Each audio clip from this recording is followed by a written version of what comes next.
আছি hotel Galaxy ইন্টারন্যাশনালে। আর এই হোটেলটা এখান থেকে একদম সমুদ্র দেখাই যাচ্ছে, এতটা কাছে, মাত্র 2 মিনিটের ওয়াকিং ডিস্টেন্স এখান থেকে সি বিচ। আর আজকে লাঞ্চে আমরা কি অর্ডার করেছিলাম সেটা হচ্ছে সাদা ভাত, তার সাথে গ্রিন স্যালাড, এখানে রয়েছে ডাল। আর সবচেয়ে ইন্টারেস্টিং ব্যাপার সেটা হচ্ছে পুরী সমুদ্রে এসেছি আর কাঁকড়া খাবো না, এটা না খেলে সত্যি হয় না। দেখতে পাচ্ছ কত বড় সাইজের একটা কাঁকড়া দিয়েছে। আর এখানে রয়েছে পমফ্রেট মাছ, এটাও কিন্তু বিশাল বড়, মানে আমি তুলতে পারছি না, ভেঙে গেল। 350 টাকা, এটার দাম 250 টাকা। আমি বলবো তোমরা যদি এখানে আসো অবশ্যই ক্র্যাবটা ট্রাই করো। আছি একদম টপ ফ্লোরে হোটেল গ্যালাক্সি ইন্টারন্যাশনালের C2 রুম নাম্বার। দেখুন এই সাইডে একটা সোফা আছে, রুমের সাইজটা তো দেখে বুঝতেই পাচ্ছেন। এদিকে আছে একদম একটা কিং সাইজ বেড, যেখানে 3 জন মানুষ খুব কমফোর্টেবলি থাকতে পারবে। সঙ্গে দিয়ে দিয়েছে সাবান, শ্যাম্পু, এই যে ওয়েস্টার্ন স্টাইল।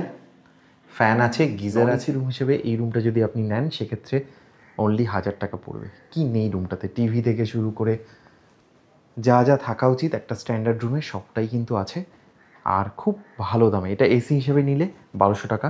তবে এই যে রেটটা আমি বলছি এটা এক্সট্রিম অফ সিজনের জন্য। ওয়াশরুমটা দেখিয়ে দিই, এই যে গিজার আছে, ফ্যান আছে, সব আছে। পুরীর লাইট হাউস এবং সি বিচের কাছেই যদি তোমরা এরকম একটা বাজেট হোটেলে থাকতে চাইছো তাহলে আমাকে ডিএম করো, আমি তোমাদেরকে কন্ট্যাক্ট নাম্বার শেয়ার করে দেবো।